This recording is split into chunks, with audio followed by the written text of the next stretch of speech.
ଘରକୁ କାଉ ଆସିଲେ ମିଳିଥାଏ 10ଟି ସଂକେତ। ଜାଣନ୍ତୁ କାହିଁକି?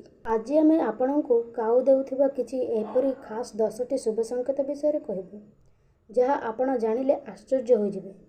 ଯଦି ଆପଣ ସେସବୁ ସଂକେତ ବିଷୟରେ ଜାଣିନିଅନ୍ତି, ତେବେ ଆପଣଙ୍କ ଜୀବନର ସବୁଠି ସମସ୍ୟା ଦୂର ହୋଇଯିବ। ସାଧାରଣତଃ କାଉ ଅନେକ ପ୍ରକାର ସଂକେତ ଦେଇଥାଏ, କିନ୍ତୁ ତାକୁ ଲୋକେ ଅଣଦେଖା କରିଦିଅନ୍ତି। ତେଣୁ ଚାଲନ୍ତୁ ସେହି 10ଟି ସଂକେତ ବିଷୟରେ ଜାଣିବା।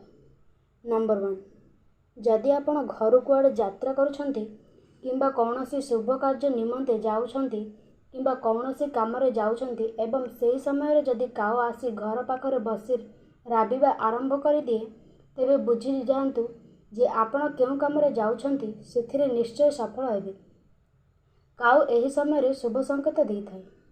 ନମ୍ବର 2, ଯଦି ଗୋଟିଏ କାଉ ମରିଯାଏ, ତେବେ କାଉ ଦଳ ଭାବରେ ଦେଖୁଥିବା ମିଳିଥାଏ, କିନ୍ତୁ ଏଭଳି ଦଳ ନୁହେଁ, ବରଂ ଯେତେବେଳେ ବିନା କାରଣରେ ହିଁ କାଉ ଦଳ ଆପଣ ପଢ଼ୁଥିବାର କିମ୍ବା ଏକାଠି ହୋଇଥିବାର ଦେଖନ୍ତି, ତେବେ ଏହା ଶୁଭ ସଂକେତ ଦେଇଥାଏ। ଏହାର ଅର୍ଥ ଆଗକୁ ଆସୁଥିବା ବିପଦ ବିଷୟରେ କାଉ ପୂର୍ବରୁ ହିଁ ଆପଣଙ୍କୁ ଅବଗତ କରାଯାଉଛି।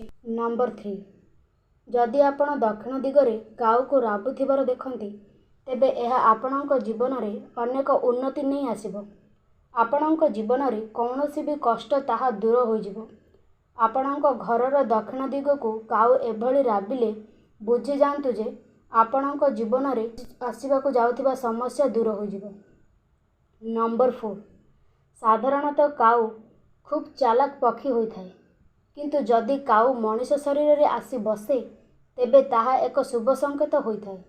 ଯେତେବେଳେ ମନୁଷ୍ୟ ଶରୀରରେ କୌଣସି ପଜିଟିଭ୍ ଏନର୍ଜି ଥାଏ, ସେତେବେଳେ ହିଁ କାଉ ବସିଥାଏ।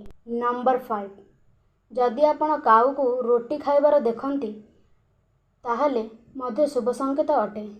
ଏହାର ଅର୍ଥ ଆପଣଙ୍କ ଜୀବନରେ ଧନର ବର୍ଷା ହେବାକୁ ଯାଉଛି। ଆପଣଙ୍କ ଜୀବନରେ ଥିବା କୌଣସି ସମସ୍ୟା ଦୂର ହୋଇଯିବ ଏବଂ ସବୁ ପ୍ରକାର କରଜ ମଧ୍ୟ ଦୂର ହୋଇଯିବ।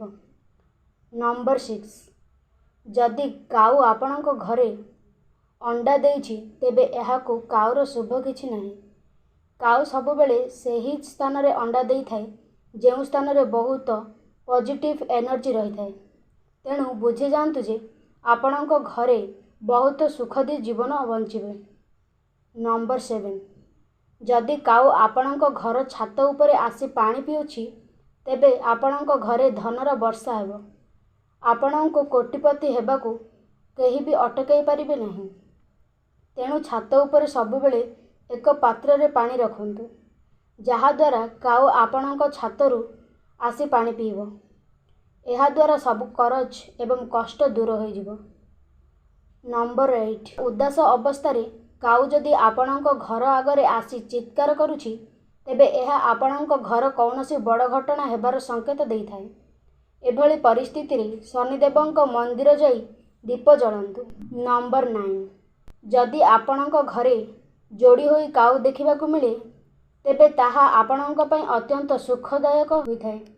ଆପଣଙ୍କ ଘରକୁ ବହୁତ ଜଲଦି ଖୁସି ଆସିବାକୁ ଯାଉଥାଏ। ଆପଣଙ୍କ ଘରେ କେହି ସଦସ୍ୟ ବିବାହ ହେବାକୁ ଯାଉଛି। ନମ୍ବର 10, ଉତ୍ତର କିମ୍ବା ପୂର୍ବ ଦିଗରୁ କାଉ ରାବୁଥିବାର ଦେଖିଲେ, ତେବେ ଏହା ଅର୍ଥ ଆପଣଙ୍କ ଘରକୁ ଅତିଥି ଆସିବାର ଅଛି।